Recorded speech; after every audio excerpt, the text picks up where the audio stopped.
रात एक चोर एक घर में घुसा, दरवाजा खोला तो एक बूढ़ी औरत सो रही थी। खटपट की आवाज से उसकी आंखें खुल गईं। चोर घबरा गया, लेकिन बुढ़िया बोली, डरो मत बेटा, लगता है किसी मजबूरी के कारण तुम ऐसा काम कर रहे हो। कोई बात नहीं, अलमारी में एक तिजोरी है, उसमें का सारा पैसा और गहना तुम चुपचाप ले जाना, लेकिन पहले मेरे पास आकर बैठो। मैंने अभी अभी एक सपना देखा है, वह सुनकर जरा मुझे उसका मतलब तो बता दो। चोर बुढ़िया की बातों में आ गया और चुपचाप जाकर उसके पास बैठ गया। बुढ़िया ने कहा, बेटा मैंने देखा कि मैं एक जंगल में खो गई हूँ। तभी एक कौवा मेरे पास आया और उसने 3 बार जोर जोर से बोला, पिंटू पिंटू पिंटू। बस फिर सपना खत्म हो गया और मेरी आंखें खुल गईं। जरा बताओ इसका क्या मतलब हुआ। चोर सोचने लगा। इतने में बुढ़िया का बेटा पिंटू अपना नाम जोर जोर से सुनकर उठ गया और अंदर आकर चोर को जमकर पीटा। बुढ़िया बोली, बस करो, अब मत मारो। चोर बोला, नहीं नहीं, मुझे और मारो, ताकि मुझे आगे से याद रहे कि मैं एक चोर हूँ, सपनों का मतलब बताने वाला नहीं।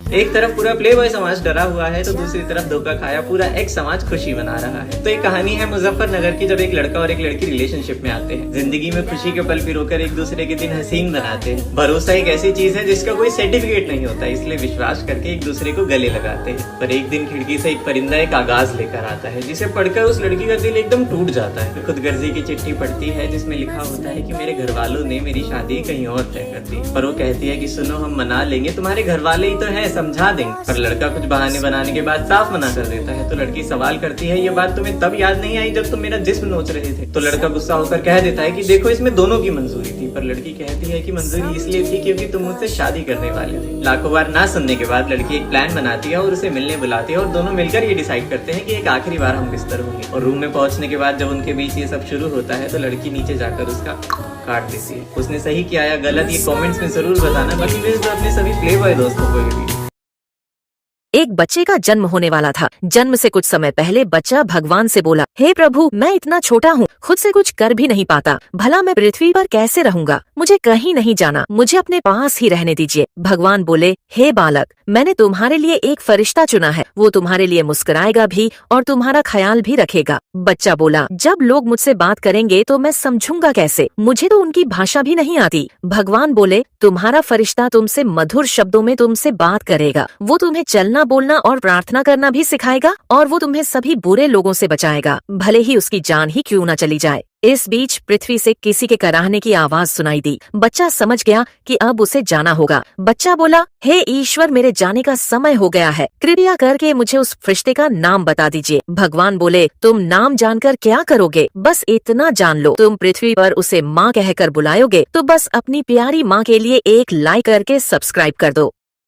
दोस्तों, एक बार एक राजा के राज्य में महामारी फैल गई, चारों ओर लोग मरने लगे। एक रात राजा को एक सपना आया कि हे राजा, तुम्हारी राजधानी के बीचों बीच जो पुराना सूखा कुआं है, अगर अमावस्या की रात को राज्य के हर घर से एक एक बाल्टी दूध उस कुएं में डाल दिया जाए तो अगली ही सुबह ये महामारी समाप्त हो जाएगी। राजा ने अगले दिन पूरे राज्य में यह घोषणा करवा दी कि महामारी से बचने के लिए अमावस्या की रात को हर घर से कुएं में एक एक बाल्टी दूध डालना जरूरी है। अमावस्या की रात जब लोगों को कुएं में दूध डालना था, उसी रात राज्य में रहने वाली एक कंजूस बूढ़ी औरत ने सोचा कि सारे लोग तो कुएं में दूध डालेंगे, अगर मैं एक बाल्टी पानी डाल दूं तो किसी को क्या पता चलेगा। उस कंजूस औरत ने रात में चुपचाप एक बाल्टी पानी कुएं में डाल दिया। अगले दिन जब सुबह हुई तो महामारी समाप्त नहीं हुई। राजा ने जब कुएं के पास जाकर इसका कारण जानना चाहा तो उसने देखा कि सारा कुआं पानी से भरा हुआ है। दरअसल दोस्तों, ऐसा इसलिए हुआ क्योंकि जो विचार उस बूढ़ी औरत के मन में आया था, वही विचार सभी लोगों के मन में आ गया और सबने कुएं में दूध की जगह पानी डाला। दोस्तों, बात सिर्फ इतनी सी है कि जब भी कोई ऐसा काम आता है जिसे बहुत सारे लोगों को मिलकर करना होता है, तो अक्सर हम अपनी जिम्मेदारियों से यह सोचकर पीछे हट जाते हैं कि कोई न कोई तो कर ही देगा।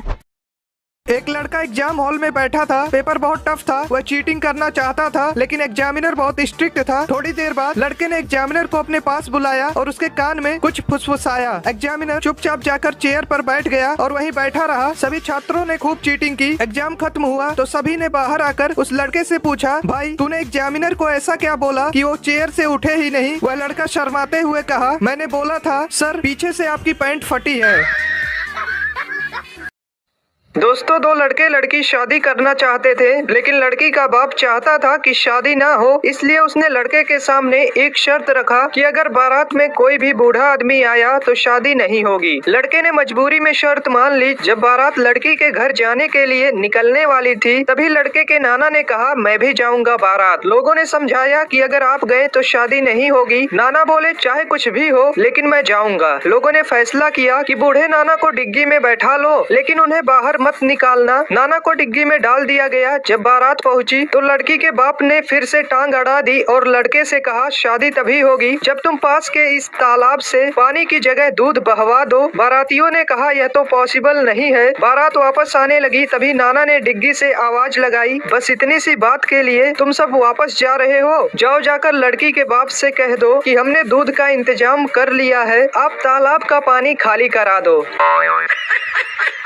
दोस्तों CBSE, UPSC, दिन में सोडा रात को लस्सी, ICSE, NTSE गोल करेंगे रोनाल्डो मेसी। बोर्ड एग्जाम में होने वाली है सारे बच्चों की ऐसी की तैसी। चिंता ता चिता चिता चिंता ता ता।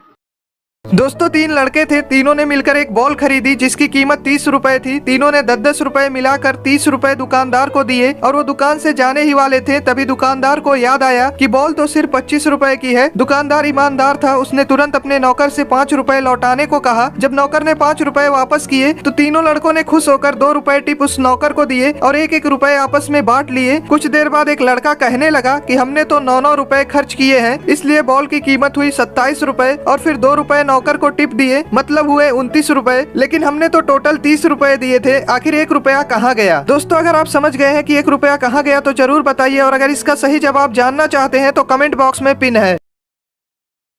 दोस्तों एक कसाई के घर चूहा, कबूतर, मुर्गा और बकरा रहते थे। एक दिन कसाई चूहा पकड़ने के लिए एक चूहादानी ले आया। जब चूहे को यह बात पता चली तो वह भागा भागा कबूतर के पास गया और बोला, बहन मेरी मदद करो, कसाई चूहादानी लाया है, उस चूहेदानी को कहीं दूर फेंक आओ। कबूतर बोली, चूहेदानी से मुझे क्या खतरा, मैं क्यों फेंकूं? अब चूहा मुर्गे के पास गया। मुर्गा हंसकर बोला, ये तो मेरी समस्या नहीं है, तुझे खतरा है, तू जाकर फेंक। बेचारा चूहा दौड़ते हुए बकरे के पास गया। बकरा बोला, चूहेदानी में मैं थोड़ी फंसने वाला, मैं ऐसा बिल्कुल नहीं करूंगा। निराश होकर चूहा अपने बिल में चला गया। रात को अचानक खट की आवाज आई। कसाई की बीवी को लगा कि चूहा चूहेदानी में फंस गया है। वह चूहेदानी के पास जा रही थी, अचानक उसे सांप ने काट लिया। कसाई अपनी बीवी को वैद्य के पास ले गया। वैद्य बोला, इसे कबूतर का सूप पिलाओगे तो ठीक हो जाएगी। कसाई ने कबूतर का सूप बनाकर अपनी बीवी को पिला दिया, उसकी बीवी ठीक हो गई। कसाई ने अपनी बीवी के ठीक होने की खुशी में मुर्गे को काटा और खा गए। जब पड़ोसी को पता चला कि उनकी पत्नी ठीक हो गई है तो सब पार्टी मांगने घर आए और कसाई ने पार्टी में बकरा बनवा दिया। दोस्तों यह वही कबूतर, मुर्गा और बकरा थे जो चूहे के मुसीबत के समय में उसका साथ देने के बजाय उसका मजाक उड़ा रहे थे, क्योंकि उन्हें सिर्फ यही लगता था कि यह सिर्फ चूहे की प्रॉब्लम है, ना कि मेरी।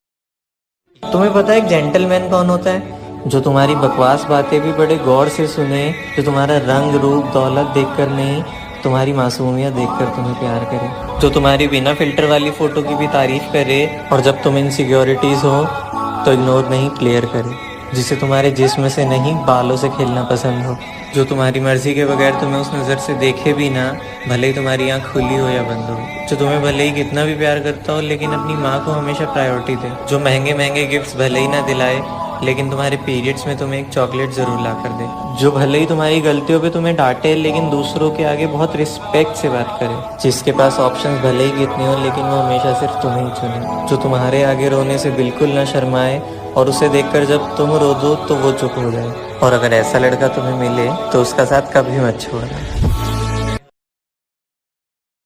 एक माँ ने अपने बच्चे से मार्कशीट मांगी। बच्चे ने मार्कशीट दिखाई जिसमें उसे गणित में 100 में से 90 अंक प्राप्त हुए थे। माँ ने मार्कशीट देखी और उसे जोर जोर से पीटने लगी। फिर बोली, तुम कब से इतने समझदार हो गए? जरूर तुमने 9 के 90 करे हैं। 0 अपने आप पढ़ाते हो। बोल बोल कर बस उसे पीटे ही जा रही थी और बच्चा बेचारा रोए जा रहा था। बच्चा हाथ जोड़ जोड़ कर बोल रहा था कि माँ मैंने 0 नहीं बढ़ाया, मगर माँ कुछ सुनने के मूड में नहीं थी और उसे बस पीटे ही जा रही थी। 3 साल बाद माँ ने अपने बच्चे से फिर से पूछा कि सच सच बताओ, तुमने 0 बढ़ाया था? बच्चे ने कहा, नहीं माँ, मैंने 0 नहीं बढ़ाया था। माँ ये सुनकर फिर से गुस्सा हो गई और बच्चे को पीट कर चली गई। फिर बच्चा रोते हुए बोला कि दोस्तों, मैंने 0 नहीं बढ़ाया था, मैंने तो 0 के आगे 9 बढ़ाया था।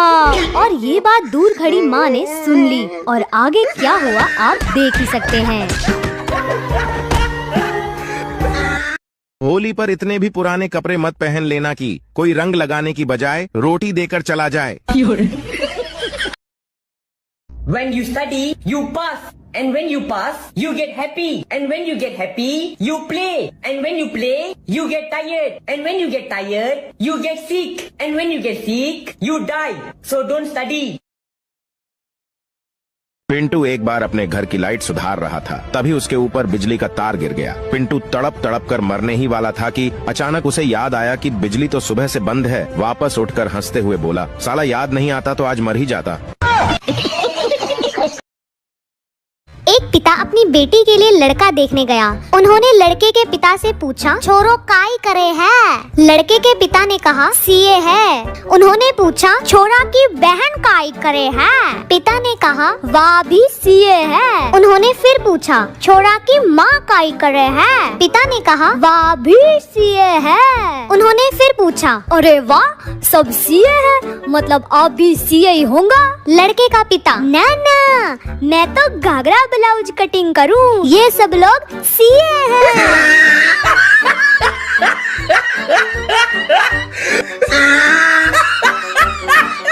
अमेरिका में जब कोई बच्चा बाइक से गिरने के बाद घर पहुंचता है तो उसकी माँ सबसे पहले उसे बिठाती है, देन डॉक्टर को कॉल करती है। और जापान में जब कोई बच्चा बाइक से गिर जाता है तो उसकी माँ सबसे पहले उसके फ्रैक्चर चेक करती है और फ्रैक्चर चेक करने के बाद उनपे बैंडेज करती है। और जब मैं बाइक से गिरता हूँ तब माँ, हाँ बेटा, मैं बाइक से गिर गया। क्या?